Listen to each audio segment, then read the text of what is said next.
বাইরা আমার ওই তাফের লাখ দেবতার উত্তরসূরিরা, তাদের প্রধান প্রেতাত্মা হলো ইন্ডিয়ার নরেন্দ্র মোদী। কথা বলেন ঠিক না বেটি? ইন্ডিয়া ইতিমধ্যে শত শত মসজিদ মন্দিরে রূপান্তর করেছে, করে কিনা করে নাই? সেখানে মানবতা বুলন্ডিত হয় নাই, সেখানে আমার বাইরা মানবাধিকার নষ্ট হয় নাই। আপনারা দেখেছেন বাবরি মসজিদ দখল করেছে, জ্ঞানবাবী মসজিদ দখল করেছে, এবার আজমির শরীফ খাজা মাইনুদ্দিন চিশতি রহমাতুল্লাহি আলাইহি দরগাও দখল করার পায়তারা করতেছে কিনা করতেছে না? শুধু তাই নয়, তারই প্ররোচনায় বাংলাদেশে ইসকনের সন্ত্রাসীরা গত বছর মধুকালীতে আমার 2 জয় ভাইকে শহীদ করেছে। মাত্র কয়েকদিন আগে চট্টগ্রামে আলী ফেসবুককে শহীদ করেছে, মসজিদে আক্রমণ করেছে, অস্ত্র নিয়ে সাবেক সরকারের আমলে ঢাকা ইউনিভার্সিটির সামনে তারা মিছিল মিটিং করেছে, করে কিনা করে নাই? শুধু তাই নয় আমার ভাইয়েরা, এই ইসকনের সন্ত্রাসীরা ইতিমধ্যে সরকারের বাংলাদেশের বহু খাস সুবিধা দখল করেছে, বহু মন্দির তারা দখল করেছে। তাদের মন্দিরগুলোতে আমার ভাইয়েরা অস্ত্রের মহড়া দেখা যায়, অস্ত্র তারা জমা করেছে, করে কিনা করে নাই? তারপরেও যদি সরকার বলে তথ্য প্রমাণ পেলে, ওই যে রেজওয়ান হক চৌধুরী এক মহিলা আছে উপদেষ্টা, আসলে না 2 দিন আগে হয়েছে, মানে আমরা যদি প্রমাণ পাই, তথ্য প্রমাণ পাই, এর চাইতে বড় প্রমাণ আর কি হতে পারে? সংখ্যালঘু দাবি করার পরে 95% বাংলাদেশে মুসলমানের এই দেশে যারা প্রকাশ্যে মসজিদে আক্রমণ করে, মুসলমানের উপরে আক্রমণ করে, অস্ত্র নিয়ে মিছিল মিটিং করে, যারা তাদের রাস্তায় অস্ত্র মজুত করে, তাদের মতো সন্ত্রাস বাংলার ইতিহাসে কেউ ছিল না। কথা বলেন ঠিক কিনা?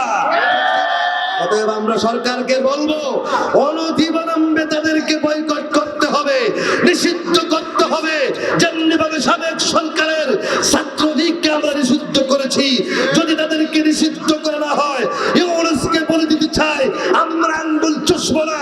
আমরা যেমন ভাবে সাবেক 16 বছরের স্বৈরাচারকে দেশ ছেড়ে পালাতে বাধ্য করেছি, প্রয়োজনে আবারও ডাক দিব, আবারও রাজপথে নামবো, ইসকনদেরকে বাংলাদেশ থেকে বিতাড়িত করে ছাড়বো ইনশাআল্লাহ। আল্লাহ নবী মুহাম্মদ সাল্লাল্লাহু আলাইহি সাল্লাম রাগ থাকতে হলেন, কিন্তু রাসূলুল্লাহ সাল্লাল্লাহু আলাইহি সাল্লামের পা মুবারকের নিচে 1 ফোঁটা রক্ত এমন হলো পড়বে অবস্থা, রাসূলুল্লাহর খবর নাই। আমার আল্লাহ তাআলা জিবরাইলকে ডাক দিলেন, জিবরাইল রে, আমি আমার নবীর জন্য উপাধি দিয়েছি ওয়ামা আরসালনাকা ইল্লা রাহমাতাল লিল আলামিন। সমস্ত সৃষ্টি জগতের জন্য আমার হাবিব হলো রহমত। আমার হাবিবকে কথা দিয়েছি, ওয়ামা আল্লাহু লিয়ুআযিবাহুম ওয়া আনতা ফীহিম। ইয়া রাসূলুল্লাহ, আপনি যেই জনপদে অবস্থান করবেন, আপনার খাতিরে ওই এলাকাতে আমি আল্লাহ আযাব আর গজব দিব না। কিন্তু যদি জিবরাইল ওই রক্তের ফোঁটা জমিনের মধ্যে পড়ে যায়, গজব শুরু হয়ে যাবে, আমার নবীর উপাধির মধ্যে কলঙ্কের দাগ লেগে যাবে, বসে থাকার সুযোগ নাই। তাড়াতাড়ি মক্কার তায়েফের মাঠে চলে যাও, আমার হাবিবের পায়ের তলার রক্তের ফোঁটা জমিনের মধ্যে পড়ার আগে তুমি সেখানে গিয়ে তোমার নূরের পাখা বিছায়া দাও, যাতে করে আমার হাবিবের রক্ত তোমার নূরের পাখায় লাগে, জমিনে না লাগে। বলেন না সুবহানাল্লাহ। হযরত জিবরিল বললেন, ইয়া রাসূলুল্লাহ, 7 আকাশের উপরে আমি বসা, আর কোথায় আপনি তায়েফের মাঠে?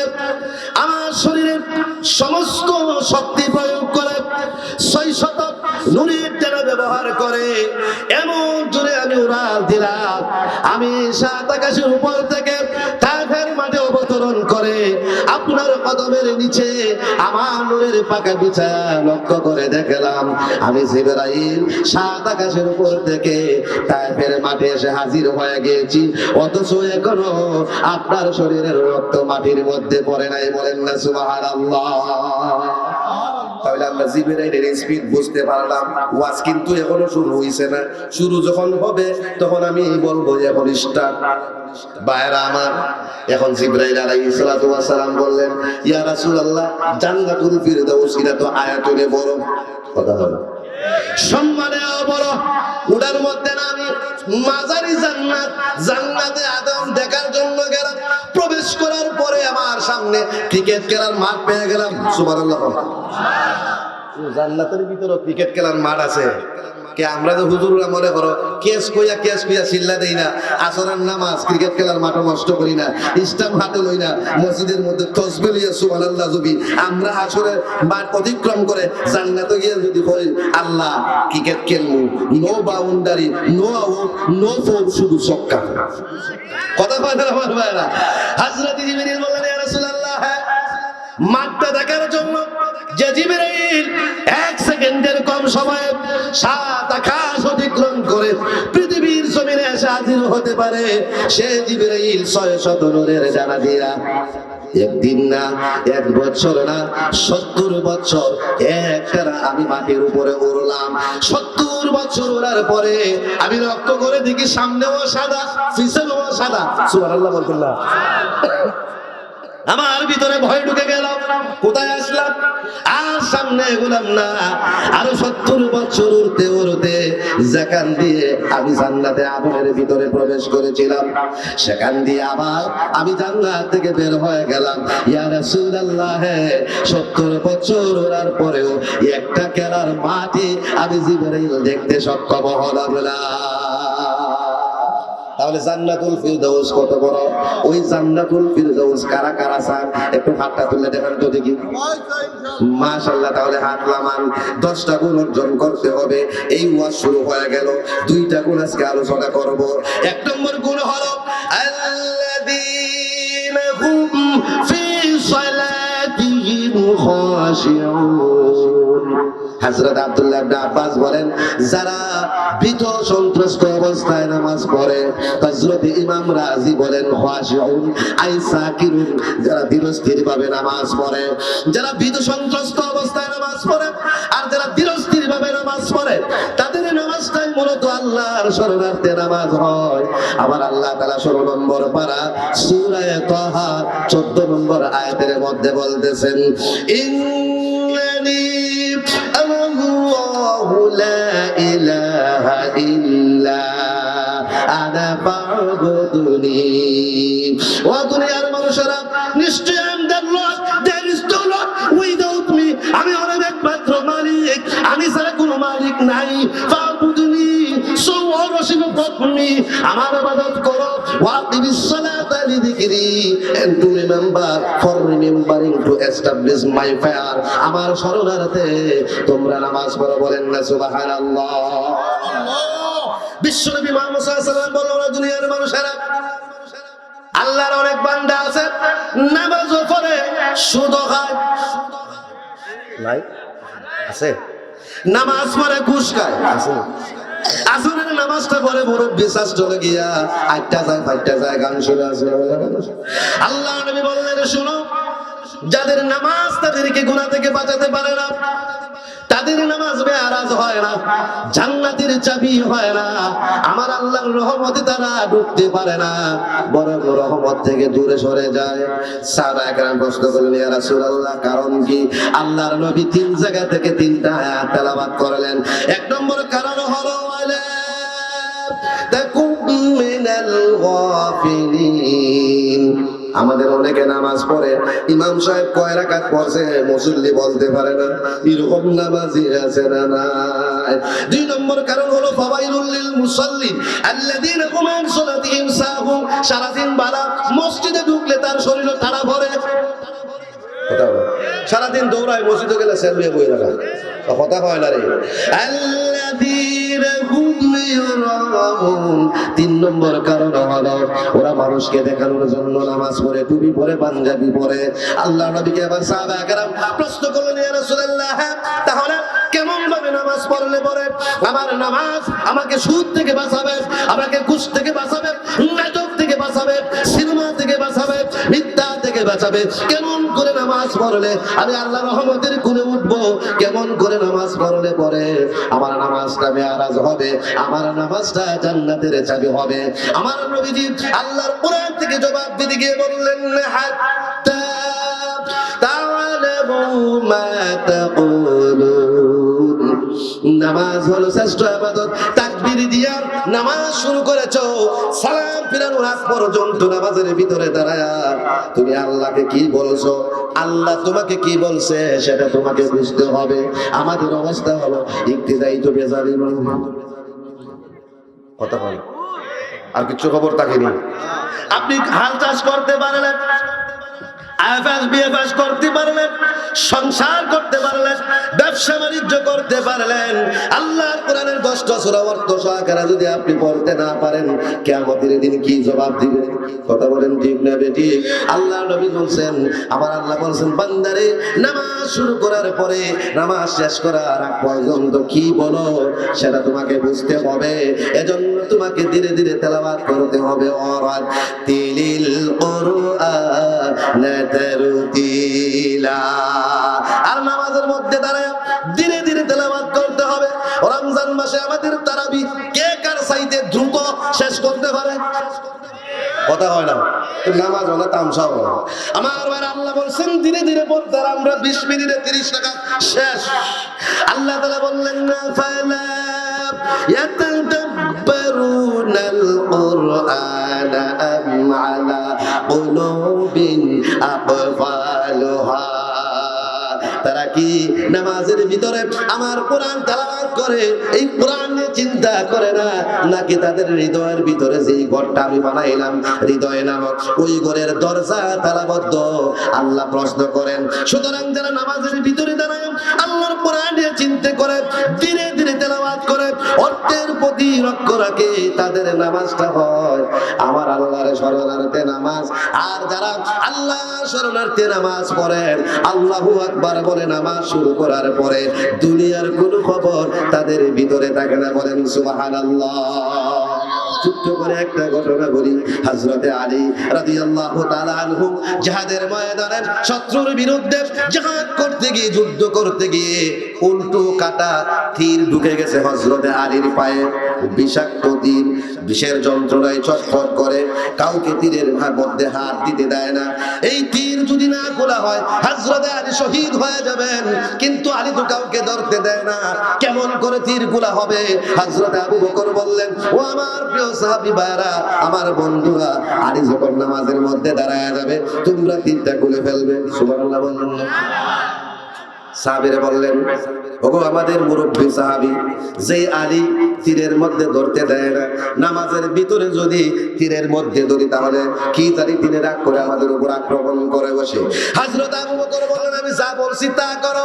হযরত আলী রাদিয়াল্লাহু তাআলা আনহু আল্লাহু আকবার বলে নামাজ শুরু করে সাজদায় যখন গেলেন, সাহাবায়ে কেরাম রাদিয়াল্লাহু তাআলা আনহু হযরত আলীর পায়ে একজনে ধরলেন, আর একজনে টান মেরে তীর বের করে ফেললেন। আলীর কোনো খবর নাই। সালাম শেষ করার পরে আলী লক্ষ্য করে দেখলেন পাশে কয়েকজন সাহাবী বসে মুস্কি মুস্কি হাসে, কানে কানে কথা বলে। হযরতে আলী জিগায়, কি বুদ্ধি করো, তীর খুলতা? তীরের মধ্যে দরবার লেগে দিলে তো।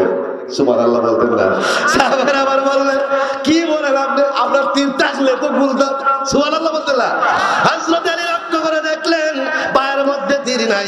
জিজ্ঞেস করলেন, তীর কোথায় গেল?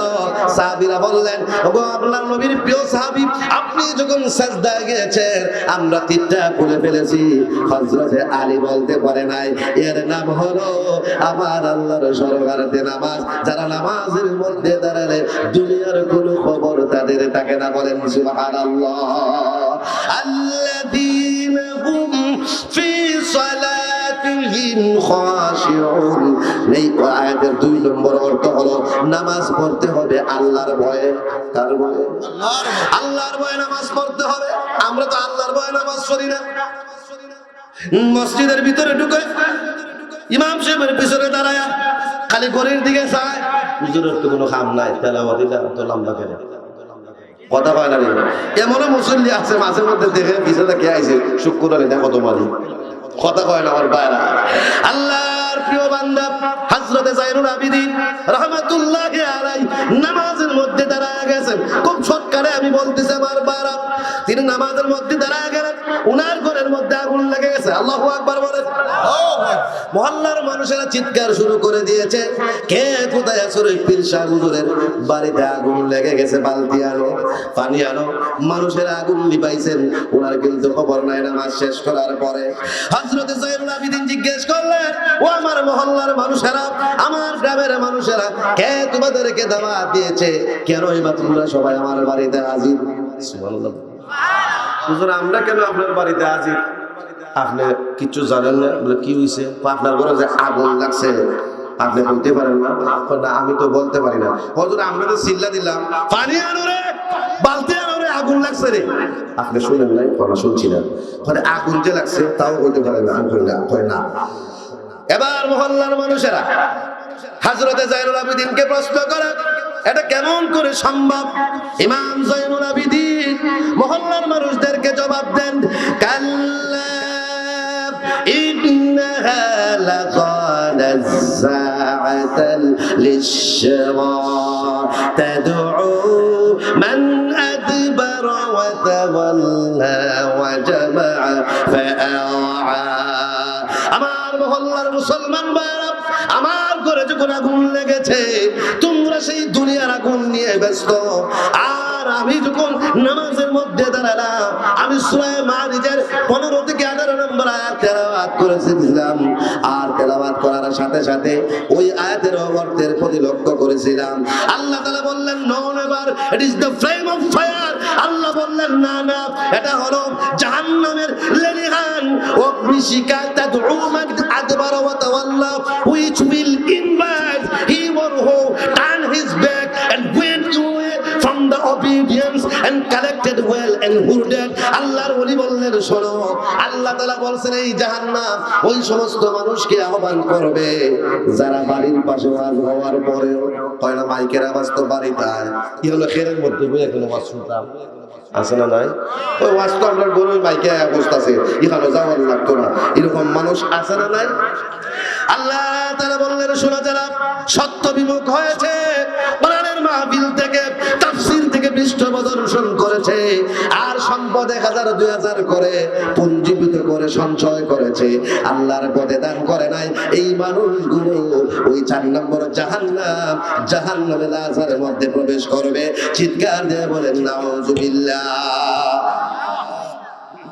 তাহলে আমার ভাইরা, যারা নামাজ পড়ে আল্লাহর ভয়ে, এই সমস্ত মানুষ লক্ষ্য করে দেখবেন হাঁটতে পারে না, লাঠি বল দিয়ে হারে, এরকম মানুষ আছে না?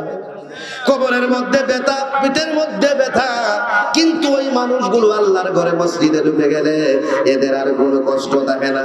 আবার কিছু মানুষ সারাদিন ভালো থাকে, মসজিদে ঢুকলে তার রোগের কোনো শেষ থাকে না। কথা বলেন ঠিক না বেঠিক?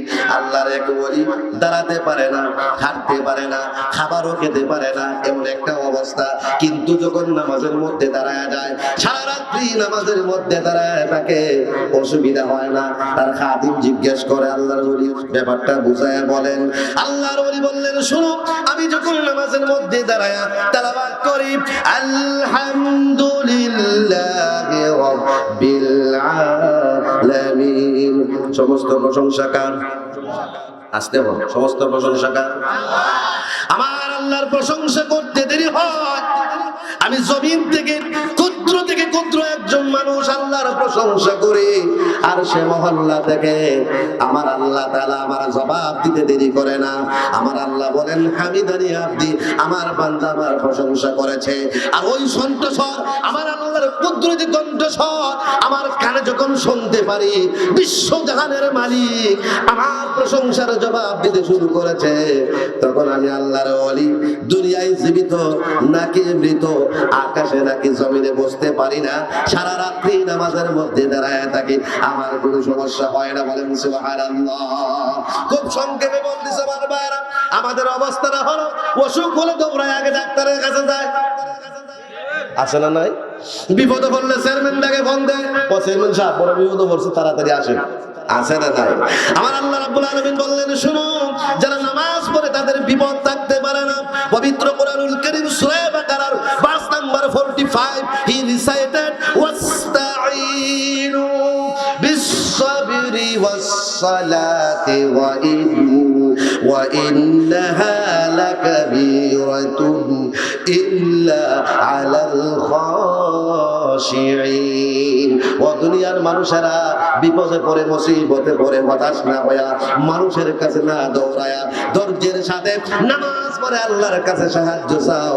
সাহায্য চাইতে দেরি, আল্লাহ তোমার বিপদ দূর করতে দেরি হবে না। বলেন সুবহানাল্লাহ। হাজী আমদাদুল্লাহ মুহাজিরে মক্কি রহমাতুল্লাহি আলাইহি। আজকে অনেক মানুষে বলে ভাই হুজুররা আর বাংলাদেশের জন্য কি করছে? এই ভারত উপমহাদেশের জন্য হুজুররা উলামায়ে দেওবন্দ যেই পরিমাণ রক্ত দিয়েছে, বাংলাদেশ, পাকিস্তান, ইন্ডিয়ার কোন রাজনৈতিক দল এত জীবন দেয় নাই, এত রক্ত দেয় নাই, এত জেল কেটে নাই। কথা বলেন ঠিক না ঠিক? হাজী আমদাদুল্লাহ মুহাজিরে মক্কি রহমাতুল্লাহ আলাইহি ব্রিটিশদের বিরুদ্ধে স্বাধীনতা আন্দোলনের সংগ্রাম করতে গিয়ে ওনার নামে ওয়ারেন্ট জারি হয়ে গেছে। যেখানে পাইবাই ব্রাশ ফায়ার করে মেরে দিবেন। নাউজুবিল্লাহ বলতেন না। যখন উনি রাস্তা দিয়ে হাঁটতেছে, রাস্তার মধ্যে এক জমিদারের সঙ্গে দেখা। এই জমিদার আবার হাজী আমদাদুল্লাহ মুহাজিরে মক্কি রহমাতুল্লাহ আলাইহির মুরিদ। সালাম দিছে, দিয়া কয় হুজুর কই যান? কয় একটা স্থান তালাশ করতেছি, আমি একটু আত্মগোপন করব। হুজুর কেন? তুমি জানো না ব্রিটিশের সরকার আমার নামে ওয়ারেন্ট জারি করছে, আমার ফাইলে গুলি করে মেরে নিব। কয় হুজুর এত বড় আল্লাহর ওলি হইয়া আপনি বুঝি মরণের ডরে আর ব্রিটিশদের ভয়ে লুকায়া থাকবেন, আত্মগোপন করবেন? এটা তো হইতে পারে না। হাজী আমদাদুল্লাহ মুহাজিরে মক্কি রহমাতুল্লাহি আলাইহি বললেন, রে জমিদার, তুমি তো আমার কথার অর্থ বুঝতে পারো নাই। আল্লাহর নবীর সব সুন্নতের উপর সব সময় আমল করা যায় না। নবীর কিছু কিছু সুন্নত আছে যার উপরে আমল করার সুযোগ কোনো মানুষের জীবনে একবারে আসে, কোনো মানুষের জীবনে একবারে আসেও না, এটা পালন করার সুযোগ নাই। সুবহানাল্লাহ বলতেন না? জমিদারে জিজ্ঞেস করে এই সুন্নতটা কি? হাজী আমদাদুল্লাহ মুহাজিরে মক্কি বলেন, আল্লাহর নবী মক্কা থেকে মদিনায় হিজরত করার সময় গুহার মধ্যে 3 দিন ছিলেন। কথা হয় না? ছিলেন কিনা? ছিলেন না? তাহলে আমি এখন আমার নামে যেহেতু ওয়ারেন্ট, আল্লাহ রাসূলকেও শত্রুরা তালাশ করছিল, আমারও শত্রুরা তালাশ করতেছে, সুতরাং আমি একটা স্থান খুঁজতেছি, 3 দিন লুকায়া থাকবো, 4 নম্বর দিন আমি বাইরে যাবি। সুবহানাল্লাহ বলেন। এখন মুহাজিরে মক্কির প্রতি জমিদারের ভক্তি বাড়ছে না কমছে? কয় হুজুর আয়েন আমার বাড়িতে আয়েন। কয় আমি তো আগের মুহাজির না, এখন হলো আসামি। যদি তোমার বাড়িতে আমার ভাই জমিদারিটা যাইব, হুজুর থাকবো তো আপনারা ছাড়তাম না। নিয়ে গেছে বাড়িতে। যাওয়ার পরে হুজুর কোন ঘরে থাকবে? কয় না ওই যে গুড়া থাকে, গুড়ার মাঝখানে ছোট্ট একটা ঘর বানাও, একটা দরজা থাকবে, কোনো জানালা থাকবে না, এটার মধ্যে আমি থাকবো। জমিদারা ওয়ান টাইম একটা ঘর বানাইয়া দিছে। দরজা কয়টা? এখন এটার মধ্যে থাকে। মুনাফিক সব জায়গা আছে না নাই? সব জায়গার মুনাফিক আছে না নাই? জমিদারের মধ্যেও কিছু তার অধীনস্থ মুনাফিক আছে। খবর দিলাইছে ওসিরে, আমরা দেশের ওসিও আসামি ধরার লাগে আয় আয় না, আয় না, খবর দিয়ে আইতাছে তোমরা মানে যাই। আসামিরা কয় আইতাছি, এখান থেকে খাইছে 20,000, আসামির থেকে খায় 30,000। আসামির বাড়ি ওসি আইবার আগে আসামি গা ওই গাটাল গে বয়ে থাকে। কথা হয় না? আমরা ওখান থেকে খাইছে 2 খান্দা। ব্রিটিশের আমরা পুলিশ তো ঘুষ খাইতো না, আমার বারা মাটির তল থেকে ধরে নিত। কথা বলেন। এখন ওসি যখন আসতেছে, জমিদারের কাছে দৌড়ায় আর একটা লোক আয়া বলছে, সর্বনাশ, ওসি তো আসতেছে আপনার বাড়িতে। ওসি দৌড়ায় গেছে, হয় হুজুরের কাছে, হুজুর সর্বনাশ, খবর তো লিক হয়ে গেছে, ওসি আইতেছে, নিশ্চয় একটা ঘটনা, আপনার খবর হয়ে গেছে। কি খবর? হাজী আমদাদুল্লাহ মুহাজিরে মক্কি বললেন, যাই নামাজ লইয়াও। সুবহানাল্লাহ বলতেন না? হুজুর যাই নামাজ দিয়ে কি করবেন? তুমি যাই নামাজ লইয়াও না। যাই নামাজ নিয়ে আসছে, যাই নামাজ বিছাইছে। ভাই আমি যখন আল্লাহু আকবার বলে নামাজ শুরু করব, তুমি এই ঘরের বাহির দিয়ে থালা মারা দিবা। আল্লাহু আকবার বলেন। ওই নামাজ শুরু করছে, জমিদারে ঘরের বাহিরে থালা মারা দিছে। ওসি আয়া হয়, আসছিলাম এদিক দিয়ে, ওই ভাবলাম আপনার বাড়িতে একটু বেড়াইয়া যায়, ভিতরে ঢুকে যাইতুনি গরম হয়, আপনার বলে খুব সুন্দর সুন্দর ঘোড়া আছে শুনলাম, আয়ুষ ঘোড়া গুলো একটু দেখতে যায়। সুবহানাল্লাহ বলতে পারেন। ঘোড়া দেখতে আইছে না, আসামি ধরতে আইছে। এখন এখানে কে দেখে ছোট্ট একটা ঘর বাহির দিয়ে আবার টাকা মারা। কয়টা কি কয় এটার মধ্যে মাংসা মারা এসে রাখি। কয়দিন একটু ভিতরটা দেখি না, এখন যদি দেখাইতাম না উপায় আছে নি। চাবি আনছি, চাবি আইনা ওসি নিজে খুলছে, খুললা ভিতরে ঢুকছে। ঘরের মধ্যে দরজা কয়টা, জানালা আছে নি, ভিতরে কিচ্ছু নাই। সুবহানাল্লাহ বলেন না। এখন যখন কিচ্ছু পাইছে না, হচ্ছে আবার তালা মাইরা তখন জাগা চা খাইতেন নামি বলে আরেকদিন আইলে খাই বলে। এখন ওসিরা বিদায় কইরা দিয়া জমিদার দৌড়তে দৌড়তে আবার বাড়িতে আসছে। আয়া ওই দরজার তালা যেই মাত্র খুলছে, এখন দেখা যায় হাজী আমদাদুল্লাহ মুহাজিরে মক্কি রহমাতুল্লাহি আলাইহি সালাম ফিরাইতেছে, আসসালামু আলাইকুম ওয়া রাহমাতুল্লাহ। হুজুর রহমাতুল্লাহ গজবুল্লাহ আয়া গেছে, আপনি হইতে পারেন না। আল্লাহু আকবার বলেন। জমিদার জিজ্ঞেস করে, হুজুর গো আর তো কোনো দরজা নাই, আর কোনো জানালা নাই, চাবি আমার কাছে, দরজা খোলা হলো, ভিতরে আপনাকে দেখা গেল না, আপনি কোথায় ছিলেন? এবার আল্লাহর ওলি ডাক দিয়া বলেন, রে জমিদার, তুমি কি কোরআনের 100 সূরা আনামের 79 নম্বর আয়াত তেলাওয়াত করো নাই?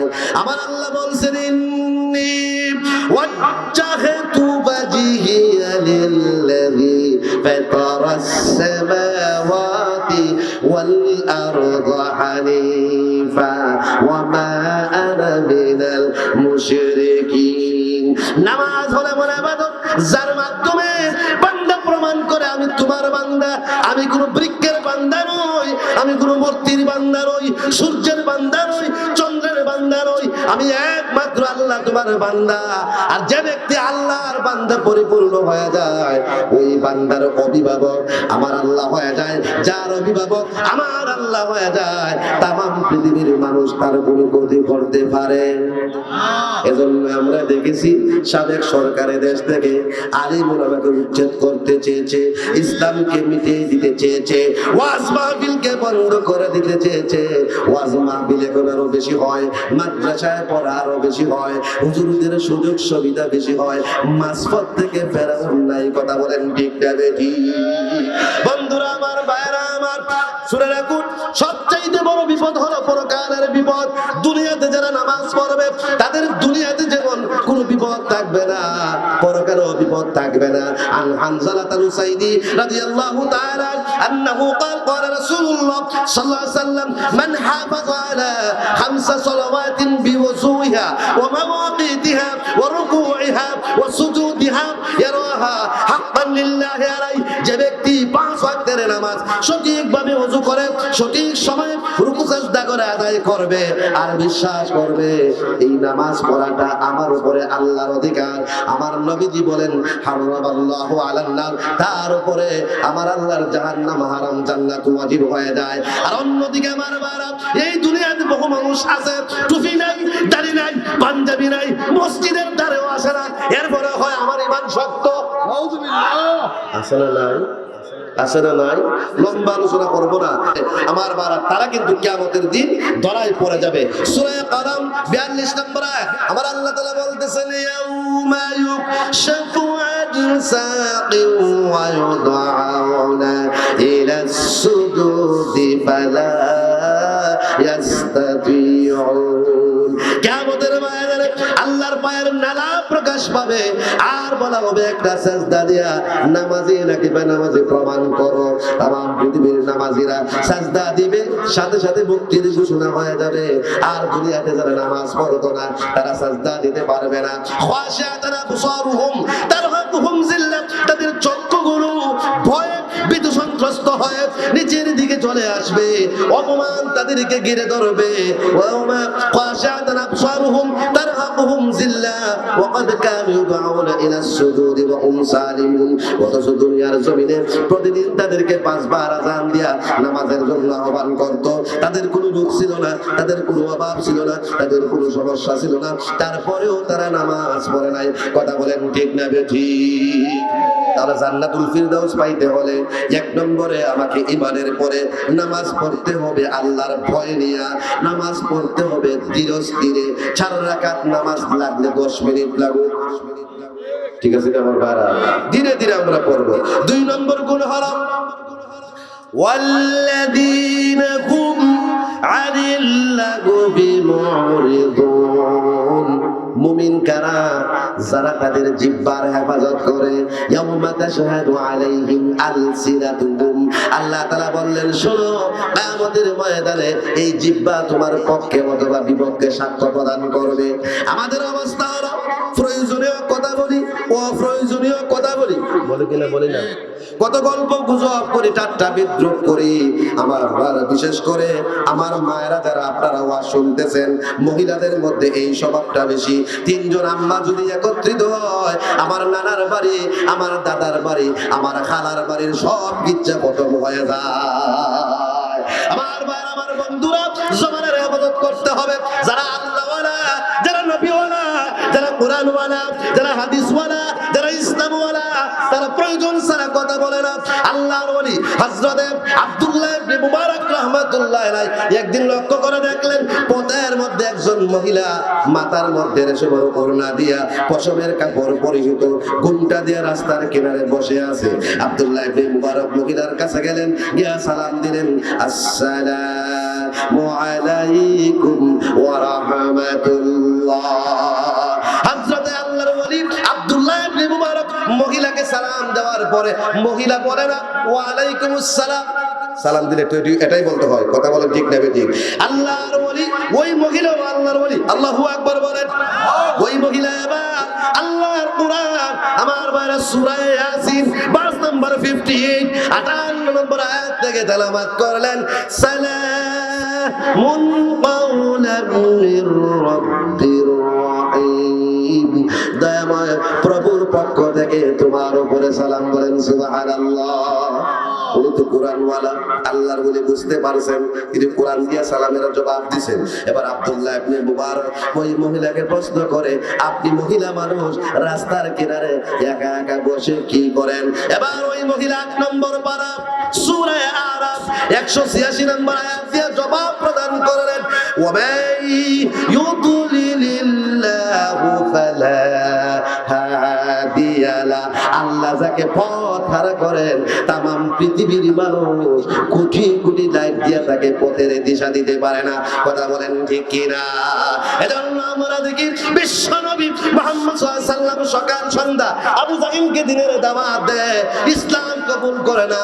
আমার আল্লাহ বললেন, সাওয়াউন আলাইহিম আনজারতাহুম আম লাম তুনজিরহুম লা ইউমিনুন। দিনের দাওয়াত দেন আর না দেন, যারা শয়তান, যারা সুদখোর, যারা ঘুষখোর, যাদের হৃদয় পচে গেছে, ওদের কাছে কোরআন ভালো লাগবে না, যাত্রা পালা ভালো লাগবে। কথা বলেন ঠিক না বেঠিক? ও আমার ভাইরা, মহিলা বোঝাতে চাইলেন আমি পথ হারিয়ে ফেলছি। আব্দুল্লাহ ইবনে মুবারক বুঝতে পেরেছেন। এবার তিনি আবার প্রশ্ন করেন, মা গো, আমার মা, আপনি পথ হারিয়ে ফেলেছেন, আপনার বাড়ি কোথায়? কোথায় এসেছিলেন, কোথায় যাবেন? এই মহিলা ডাইরেক্ট বলেন, আমার বাড়ি সিলেট, মধুপুরে আসছিলাম, পথ হারিয়ে ফেলছি। মহিলা আল্লাহর কোরআন থেকে 15 নম্বর পারা সূরা বনি ইসরাঈল 1 নম্বর আয়াত দিয়ে জবাব দিলেন, সুবহানাল্লাযী আসরা বিআবদিহি লাইলাম মিনাল মাসজিদিল হারাম ইলাল মাসজিদিল আকসা। সমস্ত পবিত্রতা সেই মহান রবের, যিনি তার বন্ধু মুহাম্মদ সাল্লাল্লাহু আলাইহি সাল্লাম তার বান্দাকে রাত্রের সামান্যতম সময়ে মক্কা থেকে 6 মাসের রাস্তা তৎকালীন সময়ের বাইতুল মুকাদ্দাসে পরিভ্রমণ করিয়েছেন। বলেন সুবহানাল্লাহ। এর দ্বারা তিনি বোঝাতে চাইলেন, আমি হজ করতে এসেছিলাম মক্কাতে, আমার বাড়ি হলো ফিলিস্তিন, আমি যাব ফিলিস্তিনে, কিন্তু পথ হারায়া ফেলছি। এবার আব্দুল্লাহ ইবনে মুবারক ওই মহিলাকে প্রশ্ন করেন, আপনি পথ হারায়া এই রাস্তার মধ্যে একা একা কতক্ষণ পর্যন্ত বসে আছেন? মহিলা আবার 16 নম্বর পারা সূরা মারইয়াম 79 নম্বর আয়াত তিনি জবাব দিলেন, সালাম লায়ালিন সাবিয়া। পুরো 3টি রাত ধরে, 3টি দিন ধরে আমি এখানে বসে। সুবহানাল্লাহ। কয়দিন ধরে রাস্তার মধ্যে বসা? আমরা দেশের মহিলা বলে কিতাব বলে, হ্যাঁ, শিক্ষার ফালাই হলো। কথা বলে ঠিক না ঠিক? ধৈর্য দ্বারা কাছে ও গেল না রে। এবার আল্লাহর ওলি প্রশ্ন করে, 3 দিন ধরে আপনি এখানে বসা, আপনার সাথে খাওয়ান দেখি না, পানিও দেখি না, কি খান কি পান করেন? মহিলা 19 নম্বর পারা সূরা শুআরা 79 নম্বর আয়াত দিয়ে জবাব দিলেন, ওয়া ইউতঈমুনি ওয়া ইয়াসকিন। আমাদেরকে খাওয়ায় কে? আল্লাহ। বলেন আমাদেরকে খাওয়ায় কে? অনেকে চিন্তা করতেছে আমরা খাওয়াই, আমরা খেতে। কেউ চিন্তা করতেছে আমরা চাকরি খাওয়াই, আল্লাহ কি খাওয়ায়নি? কে খাওয়ায়? আল্লাহ। জোরে বল, কে খাওয়ায়? সবাই কি একমত? তাহলে সবার মুখ দিয়ে আওয়াজ কেন বের হয় না? ও ভাই, খাবার যখন খান, খাবারটা যদি গলার মধ্যে আটকা যায়, আর যদি ভিতরে না যায়, আর যদি বাহিরে না আসে, বাঁচার কোন সুযোগ আছে? যে আল্লাহ আপনাকে খাওয়ায়, আমাকে খাওয়ায়, বিল কোটে দিয়েছেন আল্লাহ রে। ডাল দিয়া ভাত খাইলে হোটেলে 50 টাকা লাগে, আল্লাহকে 50 পয়সাও বিল দিছি না। সেই আল্লাহর নামটা নিতে গেলে এত কষ্ট। আওয়াজ করে বলেন আমাদেরকে খাওয়ায় কে?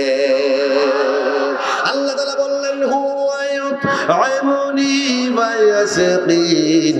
তিনি আমাকে খাওয়ান, তিনি আমাকে পান করান। এবার আব্দুল্লাহ ইবনে মুবারক ওই মহিলাকে প্রশ্ন করেন, মারে, আল্লাহ আপনাকে খাওয়ায়, আপনাকে পান করায়, আপনার পাশে তো পানিও দেখতে পাই না, নামাজ পড়েন কেমন করে? এবার ওই মহিলা 4 নম্বর পারা সূরা নিসা 43 নম্বর আয়াত দিয়ে জবাব দিলেন, ফাইল্লাম তাজিদু মান ফাতায়াম্মামু সাঈদান তাইয়্যিবা। তুমি যদি অসুস্থ হও, পানি ব্যবহার করতে না পারো, অথবা পানি যদি খুঁজে না পাও, তাহলে তুমি কি করবা? তোমার ওযুই ওয়াজিব হোক আর গোসলই ফরজ হোক, কোনো সমস্যা নাই। পবিত্র মাটি দ্বারা মুখমণ্ডল মাসে করবা, আর করই সহ ওই হাত মাসে করবা। এর দ্বারা যত ইচ্ছা নামাজ, রোজা, কোরআন যা ইচ্ছা সব ইবাদত করা যাবে। বলেন না সুবহানাল্লাহ।